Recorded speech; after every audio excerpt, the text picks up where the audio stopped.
Today, my guest, who I was honored to get the chance to interview, was Mr. John A. Brink.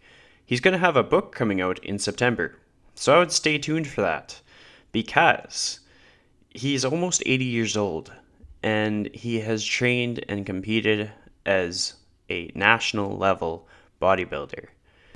So, in a nutshell, if you were feeling like your excuse to pursue something you were going to pursue was your age, I think John, approaching age 80, has thrown all of your excuses out the window for you. We also talked about John's struggles in school. When he was younger, if it was a topic that he was not passionate about, he struggled. And we talked about ADHD. We talked about Toastmasters, all these different things that he would have to do in order to get him to where he is today as the owner of multiple companies under the Brink Group. But something that I want to bring a lot of attention to is on May 4th is in Holland the remembrance of the dead.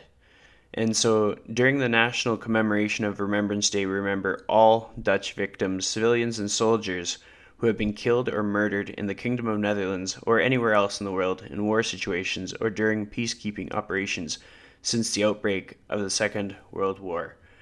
So it's a pretty heartfelt, very meaningful day. And John spoke about the positive contribution that Canada did for Holland. And to hear him talk about that to me, a born and raised Canadian, I thought that was really special because I think I take it for granted what it means to be a Canadian, and now I really, it sinks in. I'm very lucky to be a Canadian, so I hope if you're listening that you understand the same. Now, May 5th in Holland is known as Liberation Day, celebrated on the 5th of May to mark the end of the occupation by Nazi Germany during World War II.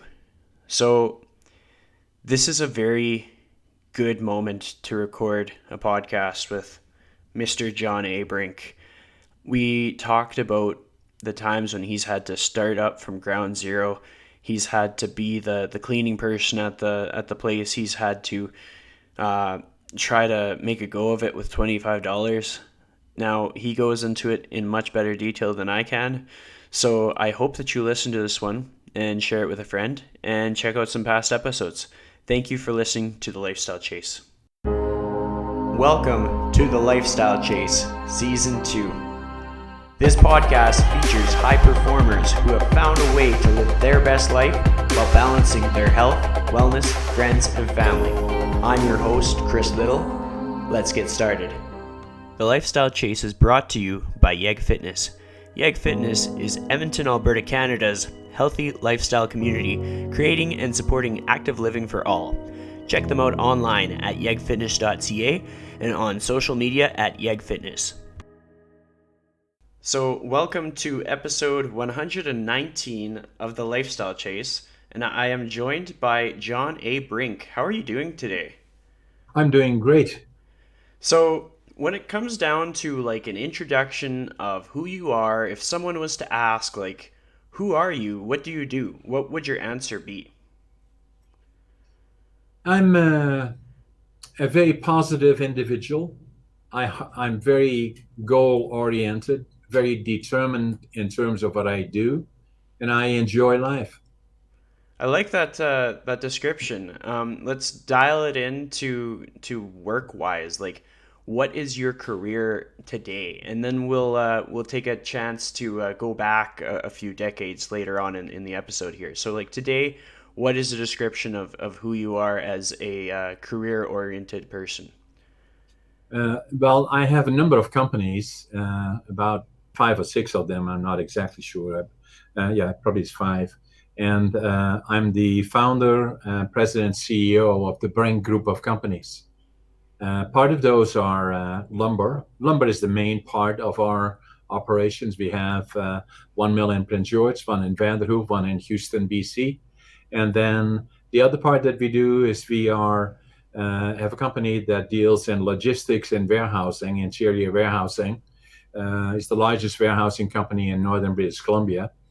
And then we are also into residential subdivision development. and industrial development of properties as well. So those are the main things that we do. And so when it comes down to like how you balance that all out, you're a very active individual. What does physical activity look like for you in your life? Well, but usually what I do is I usually get up around 5:30. It's very common for me, and then I'm fairly health oriented. I make a healthy breakfast, and the first thing that I always do is make my bed. That has been a habit. I used to be in the Air Force in Holland, drafted when I was 17, 18. And so it's a habit I developed from then, and I still do that today. Then from there on, I usually go to work at about 6:30, and then I'm fairly busy. I'm fairly involved, not only in our companies. We do a lot of other things. I'm very much involved in the industry, especially in the forest industry. I'm on the board of directors of the Council of Forest Industry. It's the umbrella group for the forest companies in British Columbia. That includes all the larger ones, likely the largest organization, lumber organization in all of Canada. I'm the longest serving director on that board, and I'm also a vice chair of that group. That involves me quite a bit. And then, the other things that happen, number of projects that we are working on a day-to-day basis. Usually we have a couple of target companies that we are looking at potential acquisitions and a number of those kind of things. And then we are fairly active in the community as well. Like to go to the gym, although there isn't much of that right now, obviously. But normally, I've been, fairly involved in physical activity for the last 10 years, and both in working with trainers and then both competitively. I believe I'm probably one of the oldest competitive bodybuilders in the province at 80. This year I'm turning 80, Yeah. and a couple of years ago was successful in becoming second in physique and third in bodybuilding in northern British Columbia with the iron ore, and then that qualified me for the provincials, and I placed there in reverse, second and third, bodybuilding and physique, which qualified me for the nationals, and as well as the Arnold's, and so I was looking very much forward to that as well. So I like how you talk about how it has been like 10 years of like focusing on the gym. Is there something that happened that really made you dial it into fitness 10 years ago? Or has it just been 10 years that you've reflected on? Is there some extra meaning to that 10-year time period? Yeah, there is actually, something that triggered it is that when I was, let me see, was in 2008 that I was 68, and that I got a close call. I got a case of diverticulitis that became an emergency. I have a fairly high threshold for pain. That's not good. It should put you down quickly because that would get you very quickly to the hospital. In my case, it was more than 48 hours before I got to the hospital, which is nearly the threshold, for doing fairly major damage. I don't know if you know what it is, but it's a rupture of the colon, and your body fills up with toxins that then potentially can attack other organs. And so I got my operation, and then when I saw the doctor the next day, he basically said, "You came this close, within millimeters of not making it out of the operating room." So in the process, I was in the hospital for a week, and then and then from there on in, far too quickly, I'm on back to work and all those kind of things. Where in normal cases, people wait a bit. It was kind of interesting because I was going usually to a place for lunch here that very quietly, small little place. I'm usually in a hurry, So I would go down there, have my lunch, a healthy bowl of soup, and then have maybe a sandwich, and then go back to work. And the owner of the property said to me, "Are you John Brink?" I said, "Yeah, I am." And he said, "That's funny because," he said, "my friend was in the hospital the same time you were, and the two of you in the hospital, they called you the Walking Death." I said, "Whoa." His friend took him about between 4 and 6 months to recover. And with me, within 2 weeks, I was back at work, actually, and a bit quicker than it should be. But I lost in the process 25 or 30 pounds. I was overweight, and I thought from that point forward, I'm not gonna go through all of this and then gain that again. So from there and in earnest, I started going to the gym, got a trainer, and did that for the following 10 years. So, how did that change your routine? Like you talked about a very regimented routine at first. Did anything change in how you wake up? Did anything change in the things that you do in a day?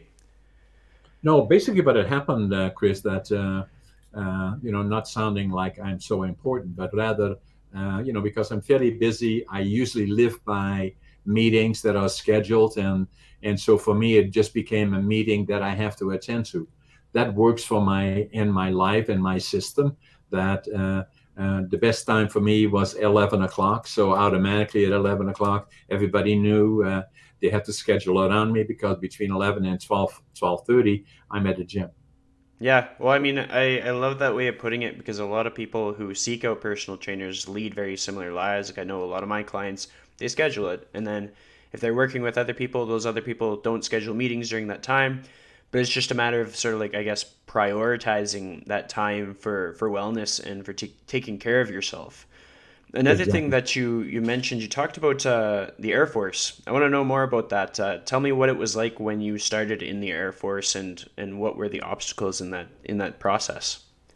Okay, so I was. This is actually a very special day for me. We are interviewing today on May the 4th, obviously 2001, and the and sorry 2000, and that's a very a special date for me because it was 75 years ago that Holland was liberated, and the 4th of May today, if you and me would start looking outside and we would be looking at Holland, virtually all around Holland, the flags are half mast. And what they do is they remember. So that's very special. And this is still difficult for me to talk about it, actually. But tomorrow is even a special day because May the 5th is when Holland was liberated by the Canadians. And so I just had to tell you that because otherwise you may not know that these days are very, very special. So if all things would have been normal for me, I would have been there today. But because of COVID-19, obviously, all our plans and travel arrangements do not work. But those are very important days. So what that did, Chris, and that's why I'm mentioning it to you, is that right from the time that we were liberated, I knew that when I grew up, I would go to Canada. I called it the land of my heroes. And I tried to go when I was 17, but my parents wouldn't let me. And then Holland still had a draft. And so when you're 18, usually when you were 17, you would get, they would test you for suitability. And, so, I got assigned to the Air Force. And that's something that I wanted to do. I wanted to go be in the Air Force. I wanted to become a pilot. Unfortunately, I didn't become a pilot, but they put me in Air Force Police and Special Forces. Don't ask me why. Um, but The only thing that I can logically think about is that I'm somewhat colorblind, not overly, although I'm a pilot now and it doesn't affect me. But that was one of the criterias, and the other one was that I had a brown belt in judo, and they thought maybe that threw me into the category of special forces. Who knows? But it was quite an experience for 24 months, heavy training. And it taught me certain routines. One of them I already talked to you about is the making my bed, but a lot of other routines that I have still today. If I answer the phone, I always answer it with my name. So it's just a habit that I have. And then numerous other ones that are very good habits. And I think a lot of times military so the experience as a overall from a young person, it kind of puts you into perspective because the training was fairly heavy, and at the same time, just when you think you kind of know it all, you kind of realize that once you're in boot camp with 40 other guys in the same room at beds too high, that they think, oh, they know it all too. So it's kind of puts you into reality. But all in all, a good experience. So So I love that you told the meaning of today's day and tomorrow's day, and just how much it means to you. I'm curious about what were your emotions when you moved to Canada? Like, what brought you to Canada in the first place, and how did you feel to have arrived here? Well, I always say I had two dreams right from the time I was 5 years old. There were, and the Canadians were the ones that liberated us. Right behind our house was a schoolyard where there was a section of the Canadian Red Cross. And there was about 20 people that were there for about a month. And they fed us every morning bread and butter and cheese. And we just came through the hunger winter. And, and we would go there at daybreak, and everybody was called Johnny. And, so although we didn't speak the language in a way, we did, that made a terrific impression. And I always remember I got a rucksack from one of the soldiers. And right from that time forward, the whole experience of them liberating us, I knew that from there and then I would go to Canada, not if, but when. The other thing that I had is as a dream, and I always believe, and when I speak to settings where I do a fair amount of public speaking, I talk about the importance of dreams and how important it is to, to kind of define as to where do you want to go and how do you get there, and then take it one step at a time in that direction. So the other part of me was that my grandfather, although I never knew him, he died when he was 39, was a master carpenter. And I used to see masterpieces that he had made, that left a real impression on me. My dad was employed for a lumber company and managed a smaller lumber company in Holland. And I kind of grew up in the lumber side, and I loved the lumber side. I like to work with my hands. So I was trained as a furniture maker, and then later on later on meaning just before I went into the Air Force and after I came out again, I worked for one of the larger lumber importers in Western Europe, in Holland, a company by the name of William Pont, P-O-N-T. It still exists, that had about 30 or 40 subsidiaries throughout Holland. And climbed fairly rapidly in those ranks. And but then I always kind of felt, because my dad managed one of their companies, that I always was referred to as the son of Brink. And then putting all the things together when I was 24, I knew that I made up my mind. This was the time for me to go to start from the bottom, not using connections that William Pond had in Canada, but start with nothing. So I took one suitcase, 3 books, a set of clothes, and and then $150 when I left Schiphol, and I made a commitment that's the only money I would ever take out of Holland. And then the other part about it is that I could not speak the language. I didn't know a soul. All I knew is that timber and lumber was in British Columbia, and my dream was to build my own lumber mill. And so that's how I flew to Canada, and then took the train across Canada, 4 days, 5 nights, and then came to Vancouver. And then, fortunately, I ran into somebody that had a German background, and I could speak some German. And I told him what I wanted to do. He said, "Go to Prince George." 1965, it was booming. They're building brand mills and pulp mills, lots of jobs, lots of opportunity.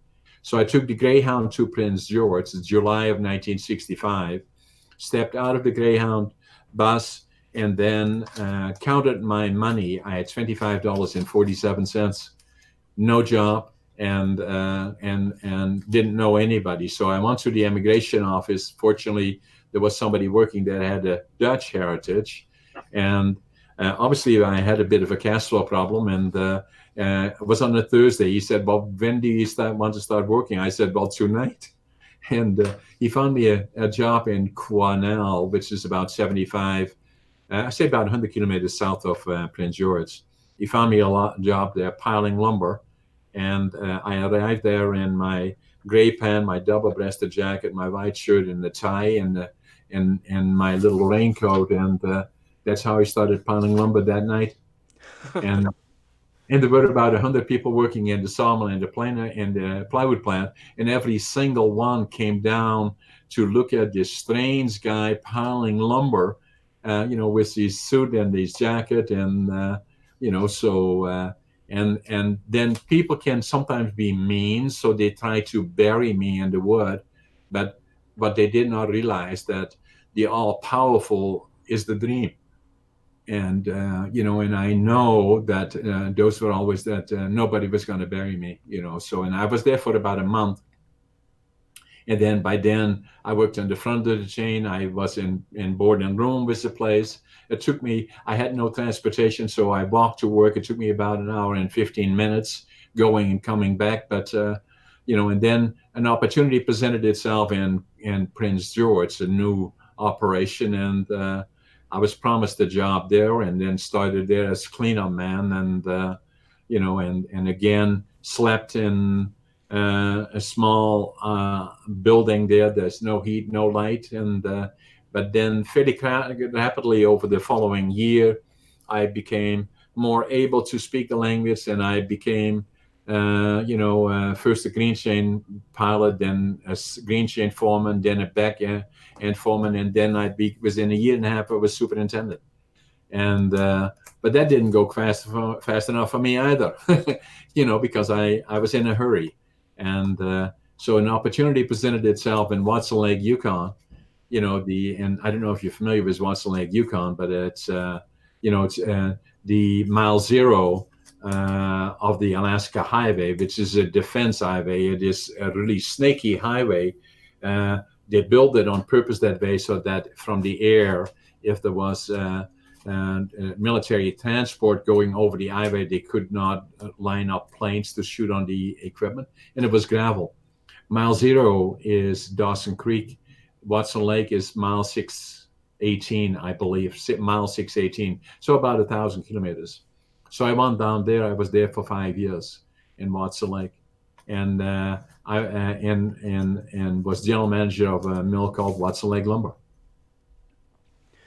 And So with having worked at that location, being in a totally new environment, talking about the windy roads and stuff, and being there for 5 years, did you ever have a moment when you were like, "Wow, this is so out of my element. Like, I want to quit." Like, did you ever feel like quitting at any point in those earlier no, years? no, So no. what is it about you that keeps you going in the tough days? What's your secret? I have a dream. I have a goal and an objective, and I'm very determined, to pursue my dream. And at the same time, I'm blessed that I had good experience in Holland, hands-on experience, and worked in some challenging situations there that helped me in doing what I was doing here. But I believe I have three things that drive me, and in fact, I'm in the process of writing a book right now that will come out in September, and the title of the book are the three things that to me are the most important in my life, and I suggest to others, is attitude, passion, work ethic. And if you saw those here in my office, and I look around and I see on the wall a sign that says dollars 25.47, and underneath it says attitude, passion, work ethic. And that's what I do every day. And even now, after 45 years, when I started this company, I'm still the sole owner of all these companies. In the beginning, it was not intended to be that way, but there was nobody that believed that this could possibly work. And I had to develop a whole new concept of lumber manufacturing that included finger jointing or laminating short pieces of lumber into longer pieces. I was the first one to do that in Canada, and it became immensely successful. And so we are now the largest finger joint manufacturer in North America. So, with your journey in where we left off, you were at that location for 5 years. What happened next after that? What happened after that, I again, because I'm so driven that I was a partner in the sawmill, but I wanted to get more. I wanted to buy it because I could not do the things that I wanted to do with the mill. I wanted to, buy the mill, the partners out, so I could drive or grow the operation. So I also owned quite a bit of property in Watson Lake, and I stayed at the motel. I ended up buying the motel. So that was not the best idea because didn't drink. The motel had a cabaret, and and things were pretty wild down there, and a bit of a challenge a lot of times. And Watson Lake, there's nothing going on other than the bars, and there are lots of guys around that have lots of money, not enough skirts, and it could be a real challenge. And there was one year where things got pretty rough, and I had twice a gun pulled on me, and a couple of times a knife. And it was the year 1973 that my first daughter was born.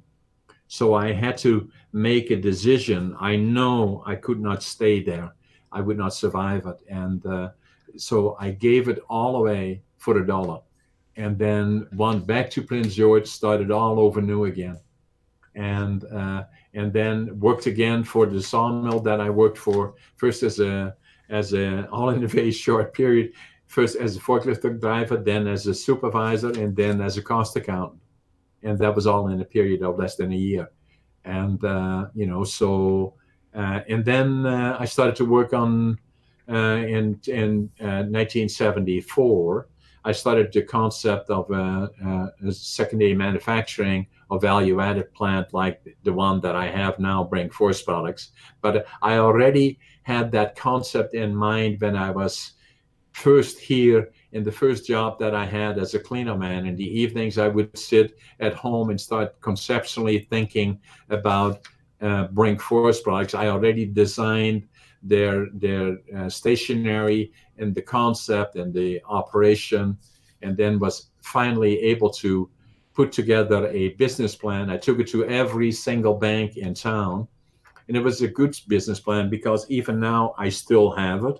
And a lot of guys that are now around me have looked at it, and they said, we can't believe the whole plan was in there, and it's still very valid today. I took it to every single bank in town. I got turned down by every single one of them.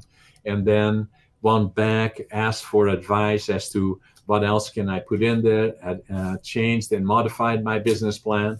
And, the one bank in particular that I went to, the Royal Bank, I went about 12 times down there. And the 12th time that I went down there, again, having made modifications to my plan. The problem was I didn't have any equity.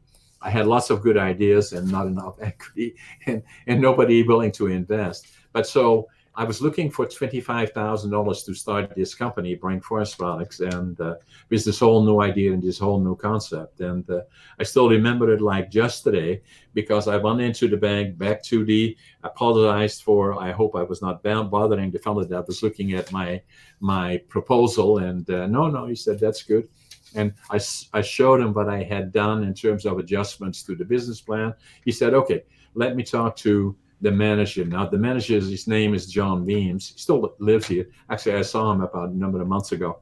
And, and he was about 3 cubicles away from where we were. I can hear him all the way from all there. He said, give him the money, give him the money. So I had my $25,000.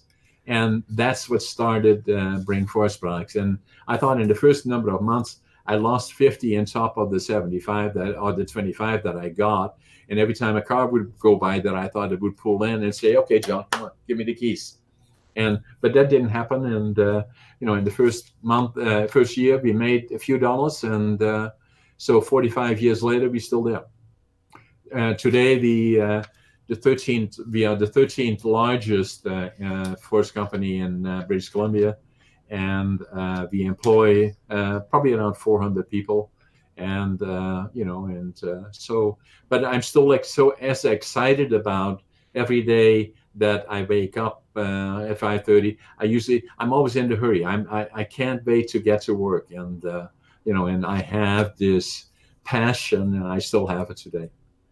So, when it came down to having to relocate again and you're selling everything for $1, was there any hesitation to that or just a lot of emotion that you wanted to be safe? Like, what was that thought process like? The thought process simply, Chris, was that my daughter was born, and and I know I would not survive. So I had an obligation to. I could not stay there because I likely would not survive it. And I had twice a gun pulled at me, and twice a knife during that summer, and I know I could not survive. I could not take the risk. So I had to do the things that is the hardest thing to do. Is for somebody like me, is you never give up. And but sometimes you have to weigh everything, and it certainly was the right thing to do, and I don't regret that looking back. So, with that being said, has anybody ever, like, because you probably are a mentor to a lot of different people who have had to start over, they come across an obstacle. What do you say to instill confidence in them when they have to start over? First and foremost, always on the foundation lies you must believe in yourself. And then if you struggle with that, seek people that, that's why I always go to attitude, passion, work ethic. Attitude means you have to have a positive attitude. So do not engage or bring into your circle people that are notoriously negative, right? So seek people that are positive. Also, do not fear reaching out to people that appear to be successful, but you could not possibly bother them. Feel free to do that because a lot of people that are successful are very, very willing and able to, bounce ideas off and help them. I still do that now frequently. And, but you must believe in yourself, so. With yourself, like I can see how resilient you are and how like goal oriented that you are. Have you ever had a moment in your career where you especially did not believe in yourself? Yeah, that's a very good question. I did. I grew up, struggling, and uh, PTSD affected my life. And then, the other thing that happened to me, and it's always delicate, and somewhat, a bit. difficult for a lot of people to talk about. But when I was, I believe I was about 58 when I picked up a book, and and the book said, "Driven by distraction." And I'm not a big reader, to the contrary, in fact. Is then I read the book and I discovered in that particular book that I'm a classic example of ADHD, and it was always something that I knew. I didn't know what was, what why I was like I was, and I did not have the confidence in myself. And so give you an example. The My brother, unfortunately passed away last year, about a year ago now. Was 1 year, 2 years older than me, but extremely successful. Did university, and was an architect, and has also a group in Holland.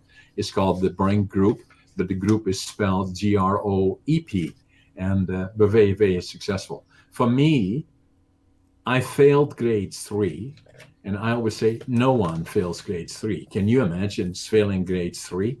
And then I then continued, and then I failed grade 7 3 times. And at that point, my dad said, that's enough. So we and I always remember the school was out, and all the kids now would go on holidays. We went to the store. A friend of him had a store, and I got 3 sets of coveralls there. Nothing fitted me because I was relatively small then. And so I had this set of coveralls. The crotch hung up by my knees, and and that's how I went to apprentice in a furniture maker factory, and learn to become a furniture maker. And then then from there on in, I went to evening school and started to become more interested in the things that I liked. And uh, and then again, in the other company that I worked for, William Pond, very quickly I went through the ranks there, because I was very good at the things that I wanted to be good at, and the other ones, but I had no idea that this was. But there were periods that people said we should send them to a special school for people that have mental issues or mental problems. But it was not until I was 58 that I discovered that I was a classic ADHD. Out of the 20 questions, I met 19. And the one that I did not meet is impulsivity, because I taught myself not to.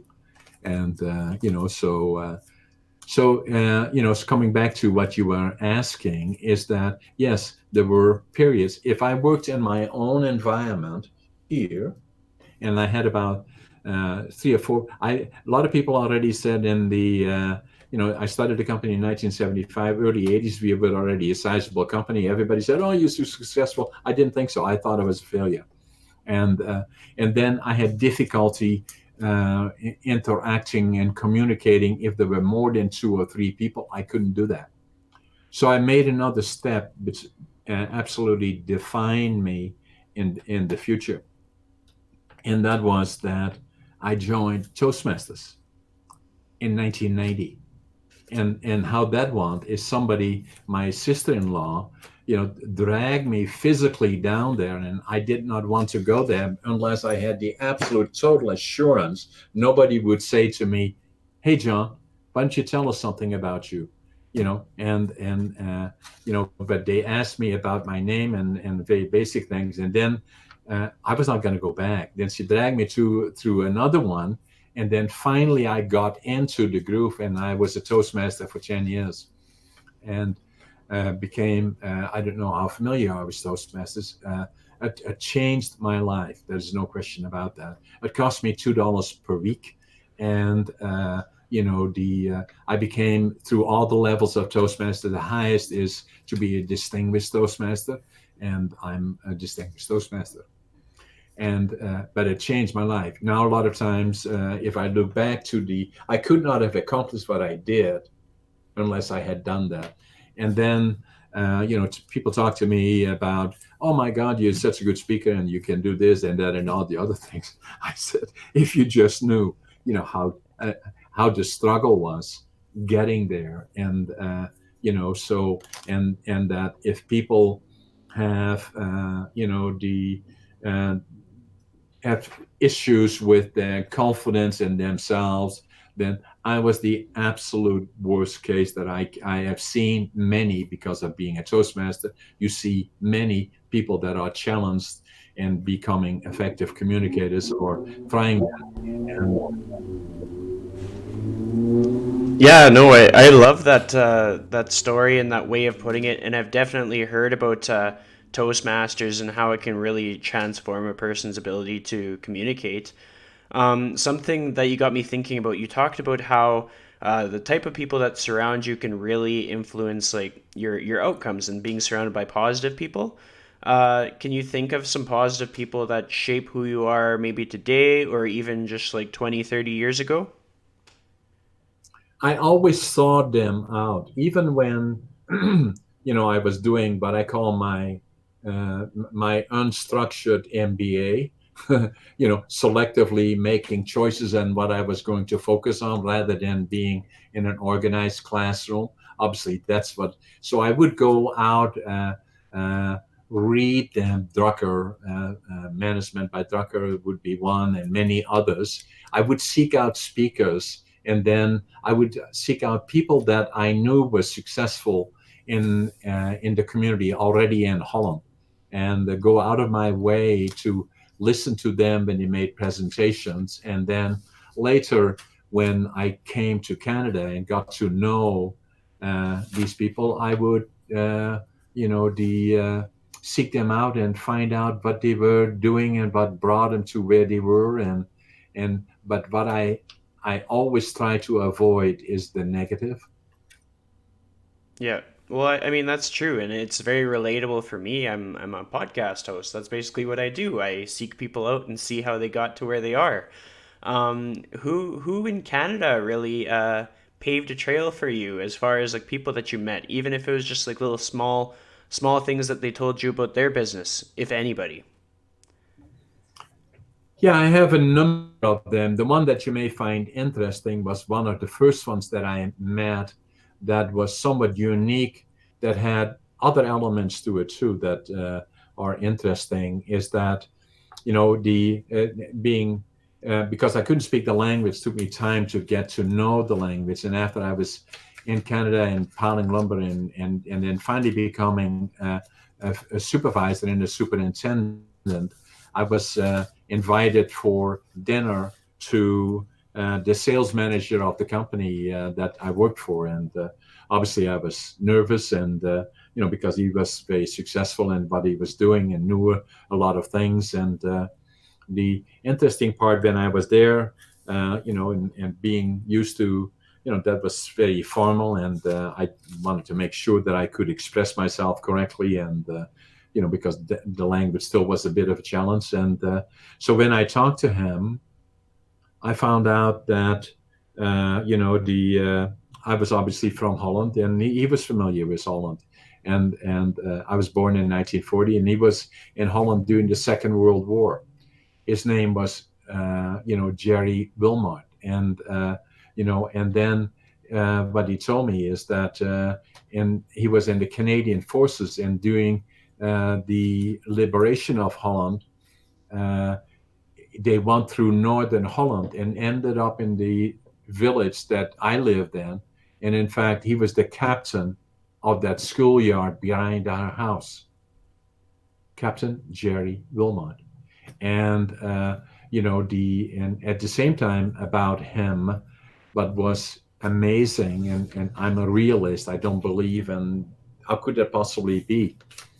If you today was standing here with me and Prince George on the place where I started this lumber mill in 1975 up to 1965, 1964, there was a mill located precisely on this footstep called Norman M. Smith.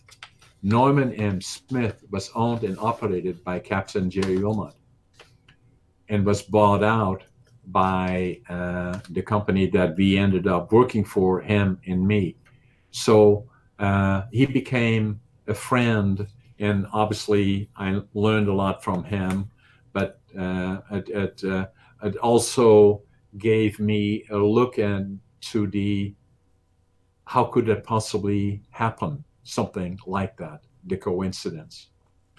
So from there on forward, I always met numerous people that have been successful. Some of the managers of some of the mills that I worked for, and then obviously uh, I'm always interested in interacting with people that are success in whatever field that is, but especially those that are have this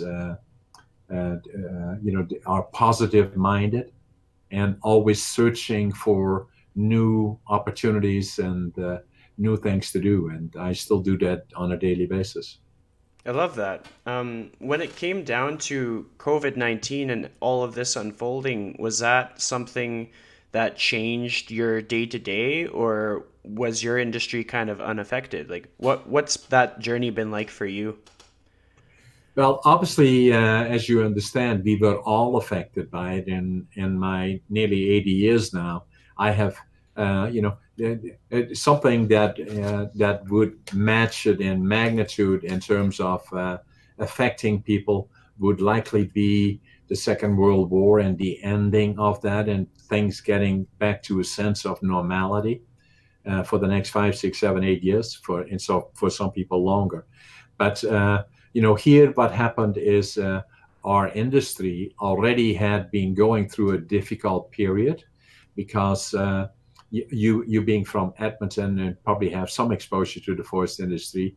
The industry was affected by the pine beetle epidemic, which has an amazing effect, partially, in my opinion, at least, affected by global warming in a way. Uh, so a lot of the timber that was used for being cut in the sawmills that exist in British Columbia and in Alberta, there was not enough fiber, and a lot of companies had to shut down their operations. So that was followed by a down pressure in the market, followed then again, starting in about January, February, March of this year, by COVID-19. And, the industry was deemed to be essential.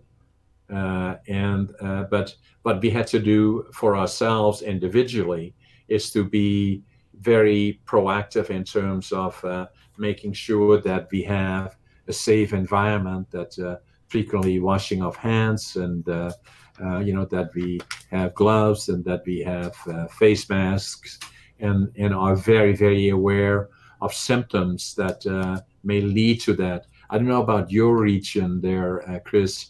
In Prince George, I think we have in the northern BC area of Northern Health, which is from Cornell forward. We probably have about 40 or 50 identified cases. Most of them are recovered, 60, 70% of it. And we may have 3 deaths that may directly or indirectly related to that. So we are, relatively speaking, not touched overly affected at this point. The other thing is that people are extremely proactive in terms of proximity, wearing masks, and which all has contributed. And obviously, the population here is not as dense as it would be down the more lower mainland, right? So, in talking about that, you sort of brought up the different things that can happen. You talked about pine beetles, and I'd imagine you've had a lot of like economic problems or difficulties or battles throughout your career. A lot of people face those situations and they might throw their hands up in the air and try something new, but you've stayed in this industry. What is it that gives you that constant positive attitude despite economies and pine beetles and weather and trends and stuff? the more you fall down, and hurt and feel wounded and get back up again, then that then becomes a way of life. With this company, Brink Forest Products, all around us, I probably have started it over 5 times from the ground up. I mean, from the absolute, and it's in my book that will come out in September. But it shows over and over again how we were down and out. There was nothing left, where I had to start from new, reinvent the operation. And I did that at least 4 or 5 times. What does it do is that I have I have this bountiful determination of that, that I can do this, and I will find a way. If you are in a situation where in the middle of the night you wake up and you have to talk to your bankers in the morning as to how do you going to solve your problems, that gives them comfort, then then the more you do that, and the more it never becomes easy. I've spent lots and lots of nights laying awake and wondering, not so much will I survive, but how can I change this operation so it becomes more effective? And again, that is part of the attitude that in the belief that all problems can be solved, and but first and foremost, you don't give up. And when you are in those scenarios where you're going through the brainstorming process and understanding that you will get back up, but like how, what are three things that come to mind for you? Like, what are the things that you're focused on? Are you focused on the connections? Are you focused on certain logistics? What comes to your mind? A couple of things probably, Chris, is that from a very young age forward, I defined uh, my dreams and my objectives. I wanted to go to Canada. I wanted to go into the lumber business. I find that the sooner in life you can define what your objectives are, then you can use your energy to become skilled in certain things, and like problem solving, operational problems. So already when I was apprenticing in a furniture factory, I took that very, very serious. And, I beat that always earlier than anybody else because I wanted to be better than anybody else. Already as a kid, I looked at things, how can we do this better and different? And the same I did, when I was here in Canada. That I worked for as a cleanup man, and then, but what I did is I knew I had to be noticed. Once you get noticed, then from there on in, I knew the path would open forward. And because I had high work ethic, I be there early. Uh, I, I wouldn't leave until the job was done. I had always a positive can-do attitude, and and so those are some of the strong points. The other one is that I'm blessed, even at 80, I have lots and lots of energy, and and I'm fortunate there. And then I still dream the dream. I still think in terms of goals and objectives, as to not only what do I do this afternoon or tomorrow or next week, but also looking forward 5, 10, 20 years from now. What does this company look like? And and so I'm very much involved in the strategy. And although at the same time as the new reality, I'm looking at succession and building a team that goes well beyond me. Right. So, in the last 7 days, in the last week, what's something that's happened in your life that you're really, really just proud of? I'm proud of the fact that we are operating a safe operation. That the our employees are all very proactive and working on understanding that these times are very, very difficult for us as a company, and that even with so many employees that we have, that I have them all part of my team, and I have an obligation to try to maintain their jobs, not only during the period of COVID-19, but also beyond that.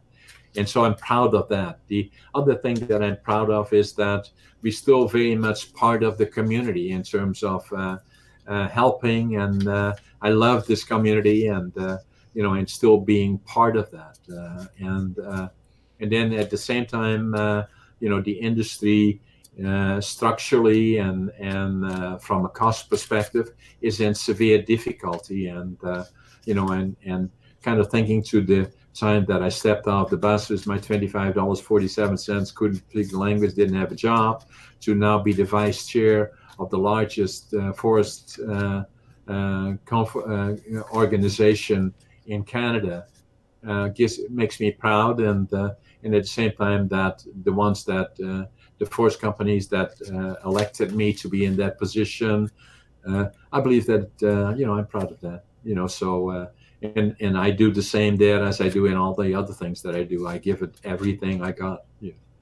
I love those answers, and something that stands out to me is like I follow the social media and stuff, and I've noticed that as a company, Brink is very community oriented, very big on philanthropy. With yourself being goal oriented, how does being one of the helpers help you towards your goals? Like I have my answer, like I'm a big advocate for helping others, but why are you a big advocate for helping others? It's part of the culture, Chris. That's what I grew up.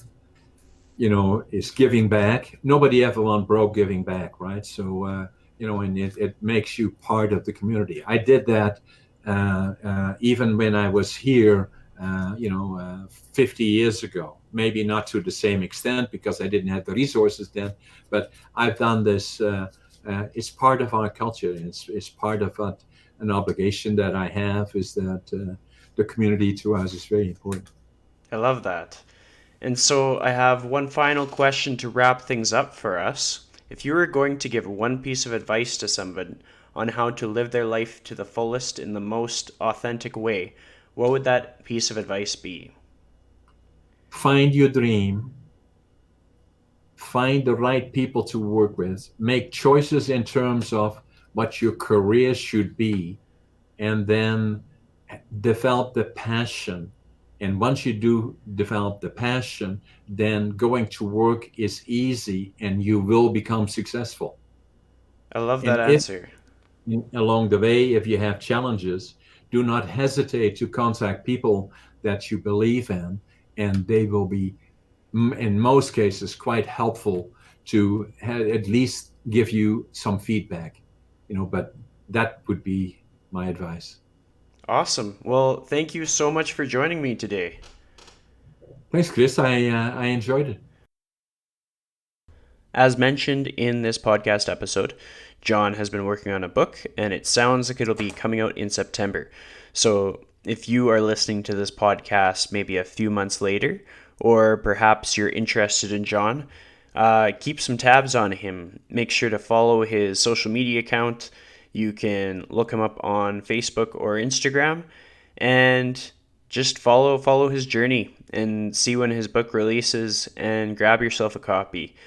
One of my favorite parts about getting to have this conversation with him was being able to really understand the value of every conversation that we can have. And so, my challenge for you for this episode is if you could have a conversation with someone that lives in the same city as you, who would it be? And if you have the guts, tag them, because chances are you might start a conversation. Thank you for listening. Please check out old episodes, subscribe, and tag me in your posts if you're listening. We'll catch you on the next one.